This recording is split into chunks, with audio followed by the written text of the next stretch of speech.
Nice. Welcome everyone to the Polynesian Eyes broadcast, to this live digital Kava session. Today I am Aotearoa or Tomas Fale and joining us today to give you this episode. Here in New Zealand, everything is going well. It's starting to get a little bit colder here in South Auckland, where I'm at, and but today is a nice, beautiful day. Tua, how's everything on your side of the woods? Yeah, I got in late last night into Austin. Austin's about an hour and a half away. I've been in Vegas for work, and it's been a late arrival. I didn't get home till like maybe 1 o'clock in the morning. Mm, It's Friday today for us here in the northern hemisphere here, and I know for you, Musty, it's Saturday, yep. but we're excited to get the weekend started. Right, for your neck of the woods, this Mm, is not something that is uniquely just to the United States, but this is also something that's affecting our people in New Zealand as well, mm, right? Kind yep. of kind of give the context on what the cost of living is and the impact on Polynesians living in New Zealand as well, Masi. Yeah. So for New Zealand, there's especially within the last 3, 4 years, there's been a mass migration out, and there's been concerns that the skilled people within New Zealand are migrating out, especially to Australia, UK, and the US. And the people that are coming in are, people from migrant communities from like India and Philippines, and them coming with their skills. There's a big gap because they're Hmm. more coming for the labor, providing that labor cost, hospitality, while we're Hmm. losing people with the skills in management, in specialization in areas of skill. So New Zealand's losing a lot of skilled workers that way, and not only that, it's it's also affecting the infrastructure, because when you're getting people from outside of New Zealand come in, when you have a big right migration coming in, like you said, that can also drive up the cost of housing and renters. So like the average house here in Auckland is like about 800, 900,000 right now. So for people who want to stay in Auckland, who want to work in have a more variety of opportunity to work in factories or work in education. There's a lot more opportunities in the city. But if you're moving out, the only area that you're looking to work at is more in the agricultural side, and there's not a big uh, opportunity. There's not a big working force that you can go and work there, and so a lot of people don't really live outside the kind of the city areas because of the lack of opportunity. And it's the same thing like in Hawaii. When you want to get more of your skills, you go to the mainland. It's almost like for New Zealanders, the rural areas, they're all coming to Auckland to find this to work and develop their skills here, because there's a lack of education and just a diversity of industries in those areas. So a lot of them come here, drive up the cost, and it's the young people also that are leaving New Zealand. So that's kind of the dilemma. And not only that, New Zealand overall has a high cost of just energy. Uh, you know, over here it's about $2.50 a liter. It's what 4 liters equal a gallon. So you kind of do the math here: 2, 4, 6, 7, 8, 9. You're looking about $10 to $11 a gallon And here I here am in the complaining about $4, right? yeah. So there's that cost of living here in New Zealand overall, and there's a poor quality of there's a poor quality of health too, because the the health system hasn't been really good lately here in New Zealand. So there's a lack of the healthcare here in New Zealand. So people are finding better quality of healthcare in overseas. So there's a lot of combination of the things that are affecting New Zealand. And not only that, like right, on your one income, and you want to live in an apartment you can't afford, and then on top of that, to kind of take care of yourself, where the cost of living is very difficult. Then when you have that cost of living with food, Hmm. and on top of that, to enjoy life and transportation is if you want to have your own car. Because some people don't want to go public transportation the whole their entire time. They want to have their own car and kind of do their own thing.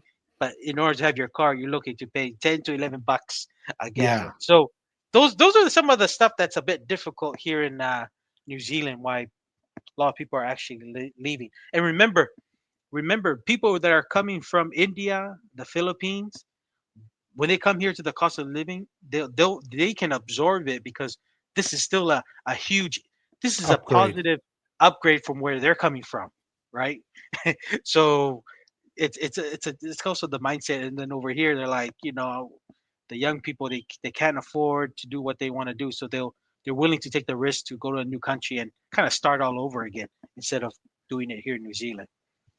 Yeah, and it's kind of interesting too because and this is also an issue that's being faced in Tonga a little bit, right? Because we watched that one video where the business people in Tonga were complaining about the foreign workers Mm, going overseas because the businesses in Tonga were like, we're losing the good labor, the quote unquote skilled labor that they've invested in to go overseas. And then they have a labor pool that's not as skilled or invested yeah. in.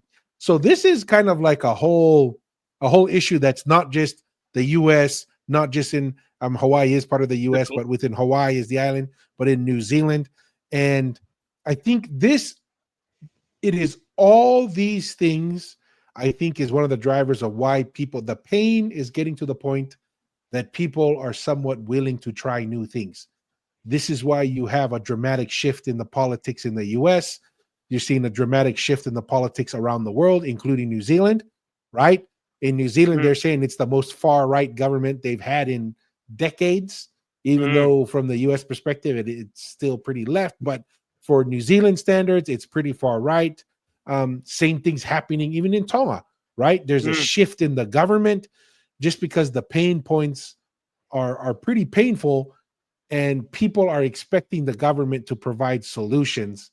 yeah. And if they aren't, they're making changes. Yeah.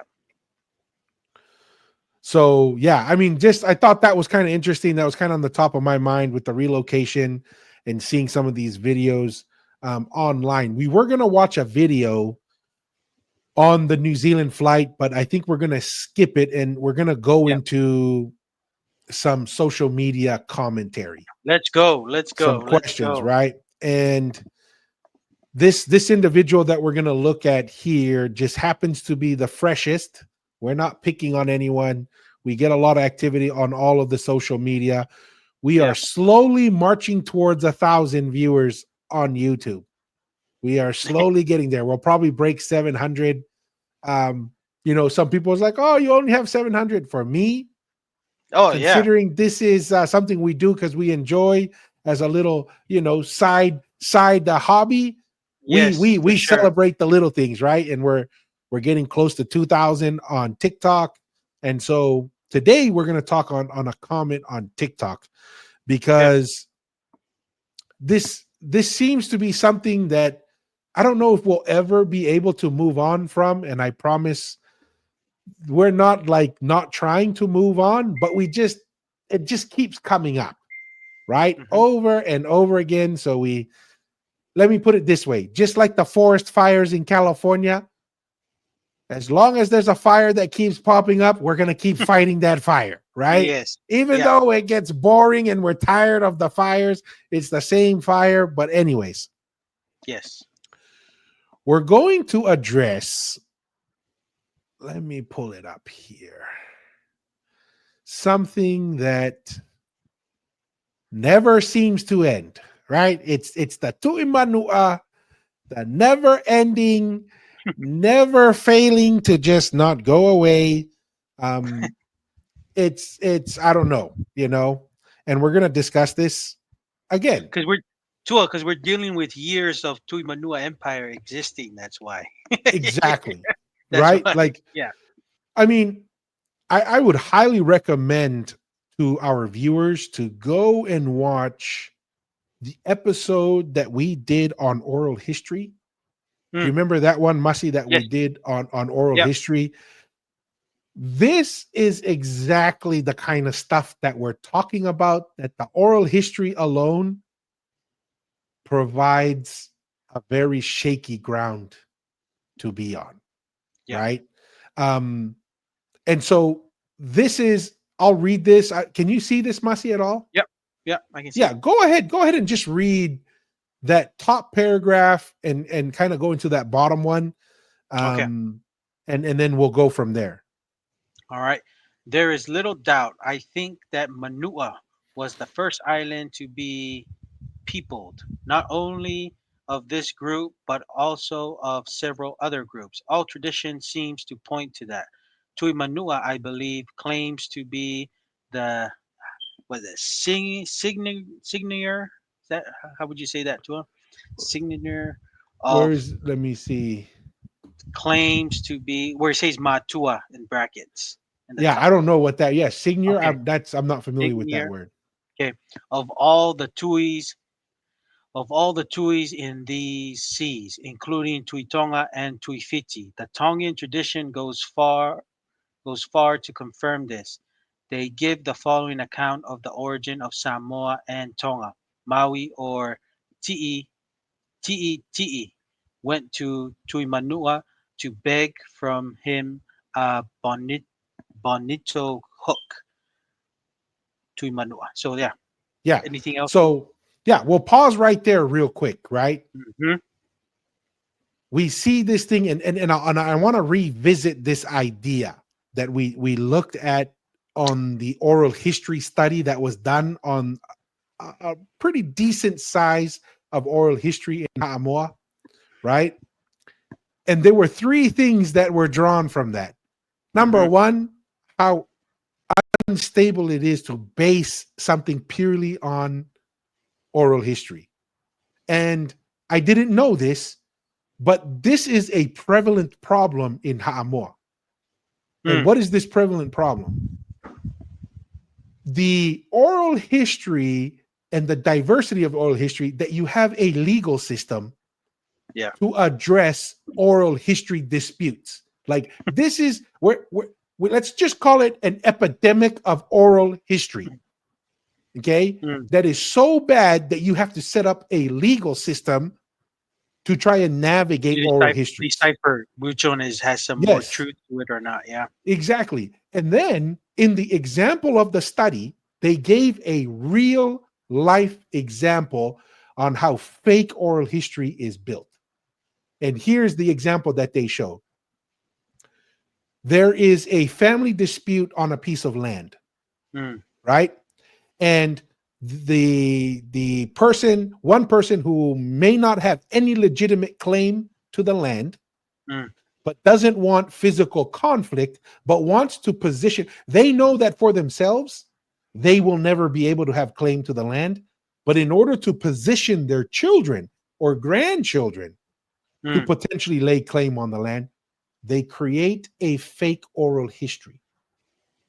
That, and this could be driven by politics, this could be driven by some type of um, monetary mm, benefit or land benefit or social benefit to that would drive such an oral history claim. So the example is this person who is going to then tell their children and their grandchildren, you know, that piece of land, we are the heirs to that piece of land, but we were cheated out of it. mm, They tell it to that generation. When the person who generated that fake oral history passes away, all of a sudden you have a next generation. That's all they know. And they now have claim to that land without physical conflict, because they don't have to go to physical conflict, because now they have a quote unquote oral history that gives them claim to that land. Then they have to go to a court system to figure out how to address the claim to the land. Okay. mm, So when I see this, and I know the historical fact that Ha'amoa has a challenge with oral history, that you even have a legal system to try and address it, please understand that when I hear a story like this of oh, it is quite clear that all of Polynesia came from Ha'amoa. And then you go to all the Polynesian islands, very little point back to that reality. You may find one or two people. And then you go back to the evidence, archaeological evidence. There is nothing in that. I mean, this is a very weak position, but I just feel like our brothers and sisters in Ha'amoa hold on to this thing like somehow it is like Mm. gospel. And we'll go through the story itself, but kind of what are your thoughts so far on that, Masi? No, Tua, I'm just thinking out loud when you were speaking. I'm just thinking, why does it have to go to the legal system? I'm saying, why is this not settled in the Matai Council? You know what I mean, Tua? I'm just thinking, why? Because I'm just thinking, how did they sort this out back in the days? I'm sure it was just sorted out within the village council kind of thing. But maybe, see, is the village council divided and they're not sure who's Mhm. the correct one, so they have to go to the legal balangi system that is set up to give the final judgment on who's the correct oral history kind of thing. I Yeah, don't know. I find it very strange, and it's like what you said. It seems to be a huge issue if they have to set a legal system to make sure, okay, which this land belongs to who, to which family, because you have two different kind of families that say they have legitimacy to this land. But I'm just feeling, man, why is this not settled within the first within the family and extended family, and then not only that to the village council, and it's not even settled there, then they go to the overall big legal system. I don't know. I just find that yeah. My crazy. my initial response to that, Masi, is that is further evidence that there was never ever consolidated power or Mm, unified power to resolve this, right? For example, in Tonga now, who does all the land owned and unified under? the king. The king. Yeah. So if anybody wants to dispute about anything, guess what? The king will decide because it's all his land. Yeah. But the king then delegates certain regions to his nobles, and then the nobles delegate it to the people. To me, this is further evidence Ha'amoa was never unified as a single nation under a single ruler for any meaningful period of time. Because this is what happens when the premier ruler is no longer overseeing everything. Then Mm, there are squabbles and oral histories. This is what, when you watch Braveheart and the Scottish guys, right? yeah.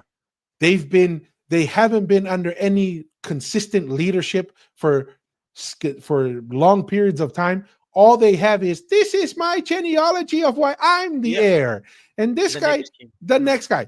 But it's even worse in Ha'amoa because they're not even talking about heir, because there was never a unified heir over all of Ha'amoa, right? mm, They're just arguing over land, yeah.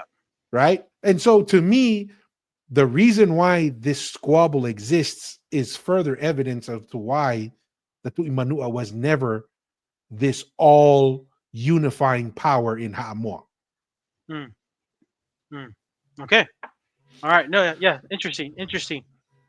Yeah. So we'll come back here and let's see if we can look at, let me try something here real quick. Okay. Because I want to look at, make sure that's not my car that's making an alarm out there. We're sitting here doing the podcast while I'm getting robbed. That Not would in be San fun. Antonio. Come on. Never, never. Anyways, um, so I'm trying to get to the comments here. Let me see if I can get to the comments because I want to show something here, right? So why am I not able to zoom out? Okay, whatever. Let's come down here. So I made a comment to this post, right? Okay. And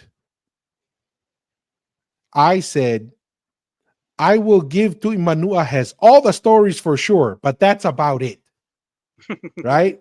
If you're Hmm. gonna say, oh, the lay of claim is, oh, this story that we heard from our uncle sitting in the garage who told this Yeah. story one time, and that's the gospel, right? And then their response was, the story about the fish hook is from Tonga, not Manua.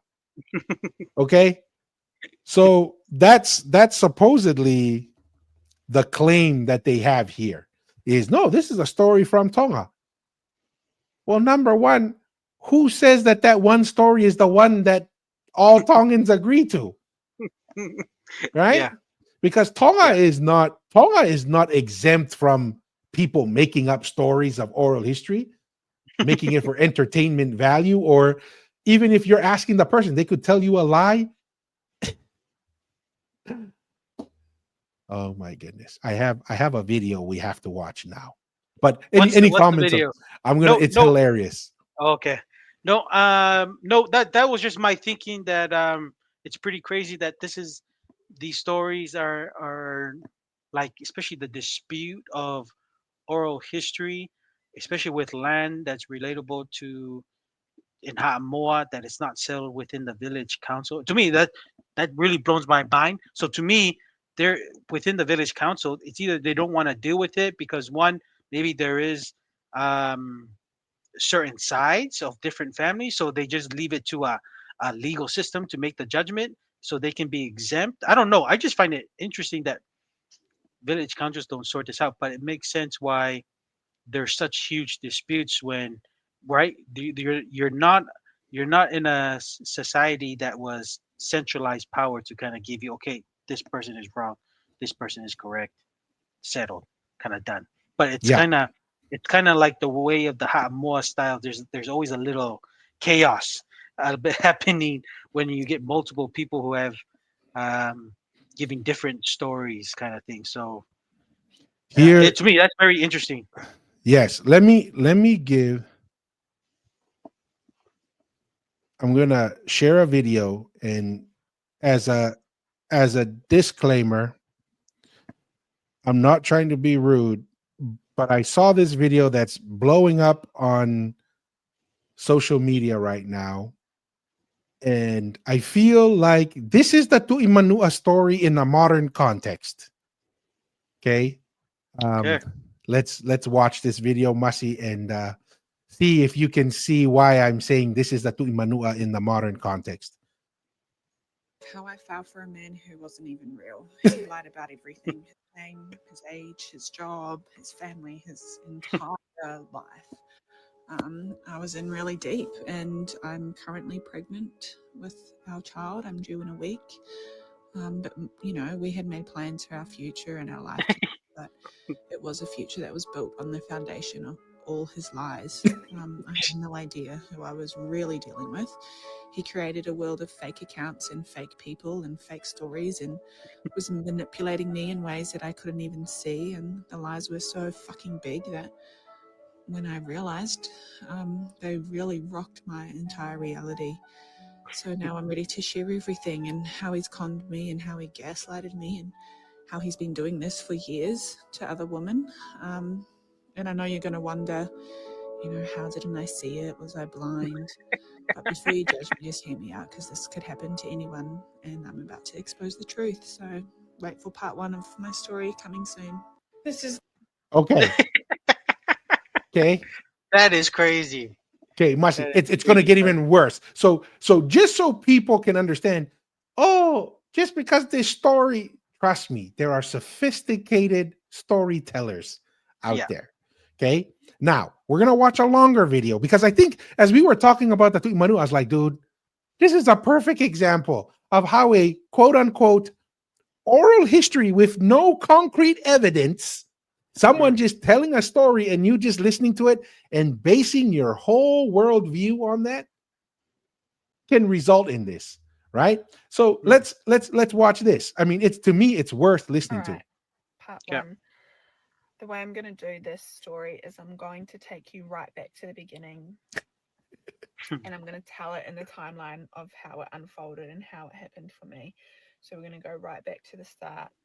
If you're like me and you're impatient, just do that. Like, how you can click the playback speed and like double it. Just do that so that I speak really fast and you can get through the video as quickly as possible. I'm going to try and keep She's Tongan, by the way.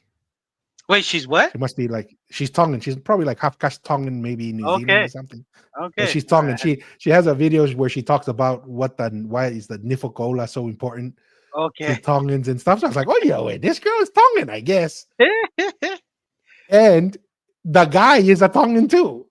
Oh, but, oh. Where but did he live? she, yeah, He, the guy no, is I said he. Tongan too, but told her he was Maori. Eh? This is like the Tu'i Manua telling everyone, That's. I'm the head of the empire. I'm Uh, not even Tu'i Tonga related. I'm the head of the no, empire. he probably there's a famous phrase they always say here. He told her that I'm Tangata Whenua. I'm the people of the land. Yes, The yes. Maori use here. Masi, this story gets even better. This story gets Ah, even better. shit. Keep it short, but it's very hard because there's so much to the story and it's all very important, and I want you to get the full experience. You know what I mean? Like you, yes. Okay, We want the so full experience. I met him on a dating app at the end of 2023. I was only on the dating app for like a week and a half, but I was actively dating. I was looking for somebody to settle down with and start my life with and build a future and build a family and all the rest of it. So, yeah, I met him as Marcus. He told me his name was Marcus. His Marcus name is Aurelius. Marcus. He has many names actually. Paul, Paulie, Titanian, Sam. He has many names. Tu'i Manua, Tangaloa, Tonga Kusifonua. Pick a Oh name. man. Pick a name. Okay? Pick a name. Ryan, Docs, Antonio, like he went by many names. Marcus is what I knew him as. He told me he was 32 years old and that he was a civil engineer in Dubai, that he had returned to Australia. This is the Tu'i Manua who ruled. He was a civil engineer, but he never had reclaimed land. He never had structures. He never had ruins, but he was a master engineer, guys. He was a master engineer, okay? Oh For man. Christmas holidays and was returning to Dubai in February of 2024. Dubai. I was like, yeah, cool, whatever. Like, I thought that was the truth. I was like, yeah, that's cool. Like, awesome. He was very knowledgeable about civil engineering. Okay. Can you please let me know how you know he was knowledgeable about civil That's the funny engineering? thing. I was like, oh, what do you know about engineering that made you think that he was knowledgeable about it? That's the funny thing. Okay. So pause that right there, Mashi, because what you just said right there is exactly what I am feeling when we were reading this earlier. And it says, it is quite clear to me that Ha'amoa was the center, and even all the Tongans go and say the same thing. I'm like, excuse me? You're sounding, and I'm not trying to be rude to this sister of ours, right? This girl. Yeah. But this is exactly what they're when they say that is exactly what I'm thinking when she goes, he was very knowledgeable about civil engineering. Mm. Why? Because he said, hey, you push dirt with bulldozers, and then she's like, oh, he knows about civil engineering. I mean, come on. Right? Let's try and be at least just slow down, take a deep breath. Yeah. And if you thought about it, and I'm not saying that this couldn't happen to you or me. It can happen to you or me if we aren't willing to slow down and say, hey, who exactly is this? Where is she from? Right? Can I see your family? Yeah. And even, just little things like that. Anyways. Yeah. Which he studied when he was in the military. So Oh, he told me he was in the Australian military Defence Force, man. went in the Australian Defence Force when he was 18 years old, was shipped off by his parents, Latoya and Henrik Bennett, real people, with his 4 brothers. So he had 4 older brothers named Sam, Henrik, Edgar, and Paul, all of which are not real people. And it was believable because he had photos in his military uniform. The Tu'i Manua is believable because I heard other people say the Tu'i Manua was the best, Yeah, yeah, right? yeah. And the Tu'i Manua did these amazing things. It was believable. Okay, okay. She That's said it's crazy. believable because No, of pictures. Go ahead, Masi. yeah, no. I was gonna say is like, man, you gotta just be a lot more in tune than just over the photos. But it's crazy. Like that's the thing, right? What you gotta be patient, and first you just gotta don't rush into things and saying like, right, like what you said to when people get into history the first time and then they say, "Oh, it's just the history of the Tu'i Manua being the origin of the Polynesian Empire," kind of thing. Then if you're new to especially the history of Polynesian people, you can see people falling into that very quickly and rushing into their opinion, saying, "Okay, that's true." When you just say, "Okay, that's just one idea. What's One another?" potential solution, right? Yes, yes. And I'm just saying with this lady here, you see a photo, don't just rush your judgment. Okay, they was in the military. Just wait, and then maybe you catch some slip ups, or the thing is when you rush to things when you're not too familiar, you're gonna that's it's always better for you just to be patient and just see how things come about Yep. No, instead of exactly. giving a determination in your mind. Oh, what he's saying is true. You know what I mean? Move forward. Move No, forward. 100%. Which I later found out were just costumes that he had hired and that he had put on and posed in, and No, the and Tua, stories of is it? him. What's the penalty? What's the penalty in? I know in America, Oh yeah, stolen you're not. valor. Yeah, you Yes, could go you to can't. jail and fined heavily for stolen Yes, valor. for wearing police outfit or a military outfit, right? Those are the Yeah, two I know that you can get in trouble. Maybe this guy was smart. He's like Australia, New Zealand. They don't do that kind of stuff. I'm gonna go with that story. dude, Masi, there's even a funnier story after this because it's not just her, right? Yeah. I'm just saying the pervasiveness of certain ideas, just because everyone accepts it, doesn't mean it's reality because there's going to be another one from the guys, not the guy, this guy, but like other guys who know this guy that they had experience with him on when he was played for the Rebels, I think. He played for the Rebels and showed up. Like, let's watch the. I mean, this to me, now that we're having this conversation of the Tu'i Manua and it's obvious and it's this and that, calm down, take some deep breaths. Let's walk through this. Don't just jump in, right? Like you were saying. No, I was gonna share that. It's even funny because I even had some. I served in Samoa, and I had some companions too would tell some funny stories of them saying that they before they went on their mission, they had a contract in front of them to play rugby professionally, and then they had to choose which one, and then they said, "Oh, I'm gonna put the rugby contract away and go serve my mission." And then I'm just thinking, okay, yeah, if that's what they're, and then I find out, Possible, you yeah, know? possible. I'm just like, well, let me tell you a story. This is over a meal, and then like when I had a different companion, and then I went and met some other people who know this person much more, much more like closely. Find out that this person never played rugby. He didn't really like into sports. No, and that's what I'm saying. Like, it's like, see, thank goodness I didn't I just kind of let it hear it, and then I didn't do it. Thank goodness I didn't jump in the wagon, and people were asking, "Oh, really, really? That's true. That's true." So But I'm so just saying that man, I've heard these kind of stories before. no, and this is the thing, Masi, like you're saying, right? This is why when they say, oh, some one Tongan, I don't care if he was a noble or a Tu'i Tonga, whatever. How do we know he wasn't just telling a good story? Yeah, yeah. Right? A Because good when we a were good younger, we Pafanga would do story. this A same good thing Pafanga too, right? story. Yeah, Yeah. yeah, Somebody asks you, hey, what's your name? Oh, my name's Jack. yeah, Right? yeah, Just yeah. because why do I need to tell you my name? See? I don't know Mm. you. You don't know me. Now if we hang around long enough, I'll be like, oh, hey, my name's Tua. Mm, That's actually, we were just messing around earlier. So mm, forgive me when I see some of this evidence that the Tu'i Manua was the center of the empire, and it's just one story that one guy heard and another guy heard, and then just by chance a palangi happened to write down.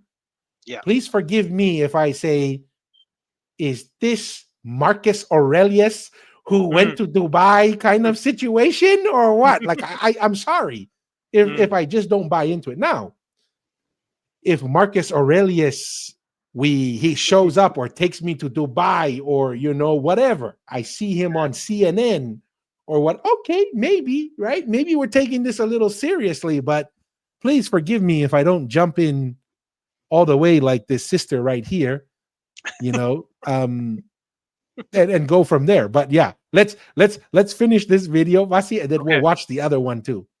All right. He knew he was starting to be a pilot, so he was in the Air Force, Australia. Let me start. I know I said let's finish it, but when the guy is a civil engineer, he went to the army, he's a pilot, he went to Dubai, his parents sent him there. Siana, I wa- 007. Oh yeah, even 007, you have to be alive for like 200 years to have all those skill sets. and forgive me for all the people who are from this village, but this guy sounds matai ngereia. Matai ngereia style, man. Shit, so professional. I Shit. mean, man, this guy's amazing. Maybe he's the Tu'i Manua or something. I don't know. Oh in yeah. Air Force, apparently. But he had stories, about his time there and about his job in Dubai. So He had stories. I had no reason to think that he was lying about all of this.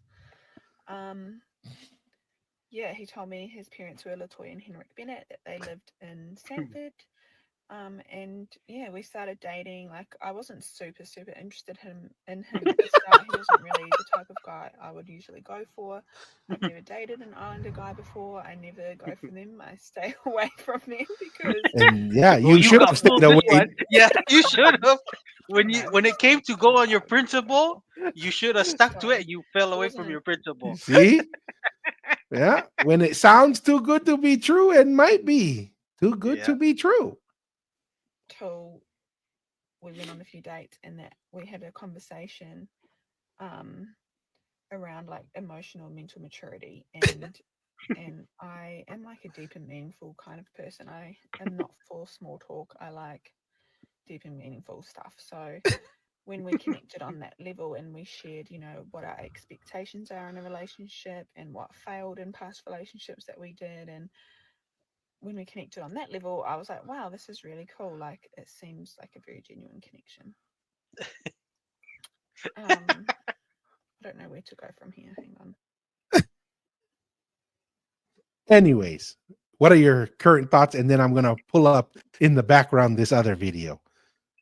Hey, like they always say, in everything in life, you always take people's good intention, but it always helps to just be when you wait to always verification. Always take a good faith, and what people tell you a good you always give them the doubt, but at the same time, always wait to verify.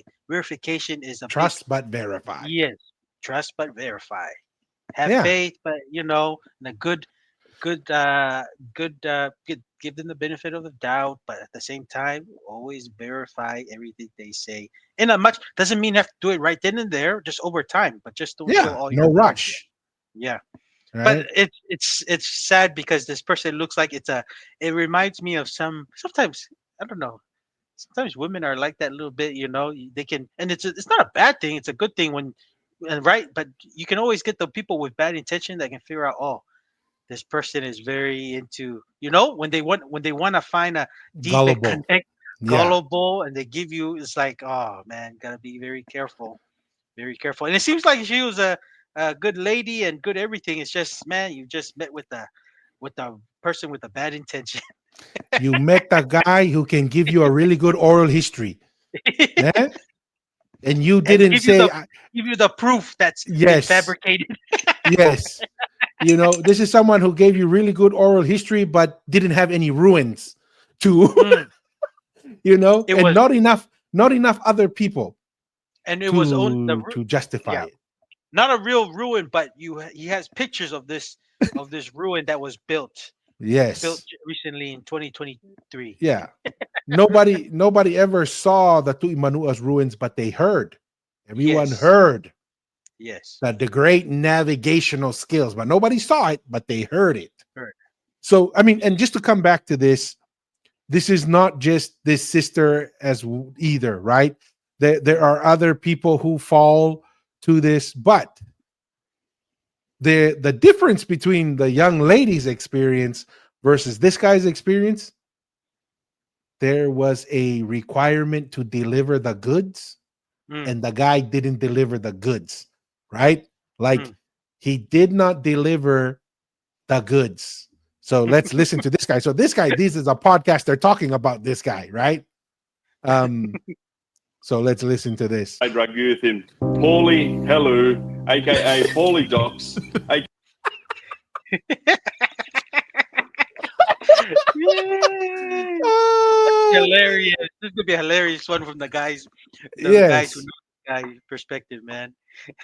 Oh, dude, and this is pretty hilarious, right? Mika Lociale says, "Oh, you the guy who has all the upi pits?" It's Exactly. And this is directly tied to the Tu'i Manua, mm, right? All the mm. oral history said these are where the great believers, Loyal, the the most loyal. loyal, wanted to be buried next to the Tu'i Manua. They go to deliver the goods and Just ufi pits. yeah. And this is like this guy, like Mr. Bennett, who was from Dubai, right? The difference is in this story, Mr. Bennett had to deliver the goods, right? He had to deliver the goods, and this guy wasn't. This is where he got exposed. AKA Marcus, AKA Paulie Bennett, AKA Reese Bennett, AKA a fair few other names. I'll walk you through it. Isaac, when he had hair, used to go and see this barber, and fuck, mate, he used to talk him up every week. Oh, mate, Like the guys all on the your dogs mission. much, fucking, you know, all these ones, like how good he is. Oh, I thought I was going to get replaced as the best friend for a minute there. Anyway, okay, you got to meet him, man. He paid for the rebels. He's this, he's that. For the rebels. Fucking hell, mate. Get his nuts out of your mouth, mate. Anyway, fast forward. I think it was Queensland Tonga time. He gets an invite, telling everyone that he's made Melbourne Rebels. Look at that. I think this is right after he got out of the Australian Air Force. Right? Like, that hairstyle is because the headgear for the pilots. that you need that hair to hold the headgear on when the pilots are flying in Abu Dhabi. This is his experience, experience. Man, look at that. It's like, so here he is, even this guy, right? Like, he goes to the Yeah. barber's telling him, man, you got to meet this guy. Yeah. He's amazing. And this guy's like, oh my gosh, man, I might lose my spot on the team to this guy, you know? Oh my goodness. And I'm like, fuck, man, he looks the goods. Jacked, tight kit, all decked in rebels, telling us he's playing All the rebel gear, right? All the rebel gear. It's like the pictures in the military with the girl. Yeah. So this guy's figured it out. Like, I can tell a good oral history. Yeah, and you might not get everybody, but if you get a few, that's your meal ticket for that Exactly. year or a couple years until you find the next vulnerable person. Oh yeah. Shit, yeah. rebels, by the way. All the kit, including the bag. Like, Even the okay, fair enough. You look the part. We start training. A little bit of contact comes up. I tell you what, boys. Boeing need to study this bloke because these planes, when they're coming in at a rate of knots, they need a good fucking handbrake. They need to go study this bloke. Because I'll tell you what, when there was a bit of concrete, he had absolutely no balls on him. He had no go on him. It was fucking like a 1997 Kia Carnival, this bloke. He had absolutely no go on him. Hey, See the difference? Yeah. When you have to produce the goods, Yeah. this is why ruins falter. are critical. Mm. Don't just jump all in on this, you know? Yeah. Oh No. my gosh. Right, and just with the oral story mixed with your ruins are your physical evidence that can't be moved. No one can argue that this is in here and this Yeah. location. Like You can the test ruins it. really Study it. ruins really solidify your oral argument or history kind of thing. So that's right. That's just kind of like Yeah. with this guy. He gave a good story, all the decorations, everything, all good. He even provided all the uniform of the Reds outfit, right? Even the bag, like this guy was saying, came to actually produce this. You see if you lived up to it. No action, no the evidence are crumbling in front of you. So yeah, that's funny. Ay. And now we're just seeing on TikTok one, this poor girl's been up the duck line, swindled. Turns out he's up to 6 kids we know about. Well, 6 kids. Yeah. Oh man. This guy, he knows how to tell a good story, and he knows the type of mentality and personalities that will buy into that story. Yes. You know, so he's smart for all the wrong reasons, but crazy. So apparently, homeboy has 6 kids at least and counting. Oh yeah. I'm invested, mate. I'm down the rabbit hole, mate. I'm in the rabbit. We're in the trenches together. I didn't even know this bird, and she thought he was Māori. He's fucking Tongan. She's Tongan. Cousins. No, and that's the funny thing is, right? You told me that they're saying she's Tongan. She couldn't even figure out that he was Tongan too. It's like, come on, man. That's the kind of people he's looking for. People who just a little bit don't know maybe what the world is like or whatever. That's crazy that she fell into that, man. Yeah, That's crazy. it is crazy. So I sent Sione some links before. Let's get him exposed. I reckon we get him in 6 minutes. We'll make a doco. All you got to do is ring up your uncle and ask where his son is. No shit, it's actually Sonny's cousin. Oh shit. Oh man. Keep an eye out, ladies and gentlemen, and even Melbourne Rebel Scouts if he's still out and about. This fella. Anyways. Tua, so what? Is he just vanished? He just vanished from this girl. He's like no trace. The girl can't find this guy. Probably because I mean you can only live that life for so long. Right? Yeah. I mean, and this is I know we're just trying to have a good time and we're laughing at this, but in a more serious note, this is what happens when a bad idea gets challenged. It tends to disappear. Yeah. This is why we need to have more discussions on these things, because every time we dig in to some of these bad ideas, these bad oral history, we find out, oh, this is where the loyal people lived. Okay, let's dig and find out the loyal people. Oofy pits. Oh, not even human beings. Exactly. Ruled over thousands of years, recognized throughout the Polynesian as an empire. Study their ruins. Oh, they're only 400 or 500 years old. Right? Very young. So, I mean, these are the kind of things, and yet, we come back to what's this gentleman's name here? Real Nesian history. Histor. And this is the kind of stuff that's being pulled out there. Right? I find it. Well, I guess I'm not showing it as clearly as I can. Let's switch the view here. Real Nesian history, right? And then this is the family tree that's being shown right here, right?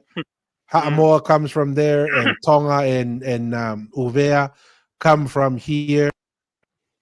And this is basically Mr. Bennett right here at the top. Mr. Bennett, who went to Dubai and Air Force, played for the rebels. Civil engineer. Yeah. Civil engineer, very knowledgeable in civil engineering. He had some stories. He even had pictures. Right? And then we come to the story itself, right? I don't know. And then I want to talk about the story itself real quick, Masi, but any thoughts on that before we come back to this to look at the story? No, like we kind of mentioned Tua, right? Oral history, it's you take oral history and you just take it as okay, that's one idea. But what strengthens oral history is your archaeological evidence. You combine those two, you have a solid foundation to kind of work towards from there to the next step of discovering the origin of a people. So you know, oral history is it's almost like what we kind of talked about it too. It gives you an understanding of why this archaeological evidence exists. It gives a story, and that's what people can connect with. It's a lot more Yes. relatable than just a, physical structure just Stone. sitting. Yes. Yeah. Yeah. No, 100%. Right. And I think just gotta be wise, guys. I mean, a Mm. lot of oral history, a lot of stories out there. You can listen to it, entertain it, but don't rush in and you know give everything to this oral history. Just Yeah. be patient. So Yeah. let's look at this quote unquote oral history that proves Ha'amoa is the origin, and it goes forth. So it says here, Tu'i Manua was away from home, and his Hmm. wife received Maui all too kindly in her husband's absence. You know what this already sounds to me like, Masi? What? This sounds like a kava story in Nakalapu. This like let's just think about it. If Mm, you are the most powerful chief in the mm, world, you think a potential rival or someone is just going to come in and the spouse is receive. going to Yeah. receive it? And then it gets even weirder, right? The spouse, like it says here, she is and his wife received Maui all too kindly in her Mm, husband's. This sounds like a Kalapu story. This sounds like a story of infidelity, right? mm, Like that's what it mm, sounds like to me. mm, This doesn't sound like significant rooted oral history. And it goes even further than that. It says, she one day asked him what he came for, and he told her. She then said, when Tu'i Manua comes, he will offer you a bright hook, right? But don't mhm, take it. He will then offer another and another, but you must refuse them all and ask for that old hook there, which is lying in the eaves of the house, right? mhm. All this took place just as she said, and in due time, Maui went away with his hook. Tu'imanua's wife, however, was now pregnant to him. Oh, interesting. This Mhm. is Does this sound like an oral history of an all-powerful deal here? Personal history. This is Yeah. personal history. This sounds like oral history that needs to be settled in the oral history court, not to be accepted as historical fact. So before he left, he told her that if the child should be a son, she should call him Tonga. He then came down here to Samoa and fished up these islands. But just as he had done so, he had to flee from Tu'imanua, whose wrath was kindled on discovering his wife's unfaithfulness. Maui then fished up Tonga, and having heard of the birth of a son, he called the islands after him. And as a proof of his love, he made Tonga all level and smooth for him. Wow. Maria. Interesting. Very He would interesting. perhaps have done the same for Samoa if Tu'imanua had not been so angry against him. Okay, like I said, This is too funny, man. I can't take this seriously. Yeah. And this is the origin of Samoa and Tonga from the Tu'imanua. I don't know. Okay. So I apologize if comes across a little too rash, but can't take this seriously. Mm. Any closing thoughts, Mussy? Nope. Just with all our viewership, like always, like we kind of always end it with two, right? Be curious. When you're curious, you're gonna receive a crazy information here and there, and other researchers, what people heard here and there. But ask the hard question. That's the hard Why? question. Ask the hard question of why. What if this exists? Then what's the archaeological findings, or what's some of the carbon dating? Like these are some of the hard questions you got to ask for to kind of verify if that oral history has some standing or not. So that's just kind of my closing topic here for everyone. Always verify. You always hear and get everyone's story come in, but always verify and ask the hard question. When you ask the hard question, doesn't mean that you don't agree with that person. You're just trying to find some valid points in their story. So that's just me, Tua. I don't know if you had anything else, but No, 100%. We believe in having ideas compete, right? When you're asking the hard questions, right? When you're being bold, you're being patient, just because an idea sounds good and looks good, just because the idea said they are a civil engineer, went to mm, Dubai, were in the Australian Air Force, right?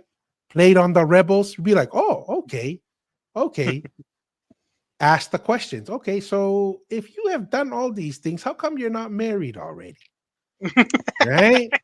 How come you came by yourself on vacation when you're successful, your parents are mm, successful, siblings, friends, you hear by like just be a those little verify. patience and a few Mm, questions, you know, mm, can go a long way. Just like the Tu'i Manua, just like the Tu'i Tonga, we're not saying, oh, every oral history you hear about the Tu'i Tonga is accurate either. No. yeah. Be bold, ask the tough questions, and I like what you said, Masi. Be patient, Mm, right? It's a marathon, it's not a sprint. But once again, appreciate everyone's time, appreciate the questions and the comments, yeah. appreciate your time, Masi. And as always, till next time, peace. See ya.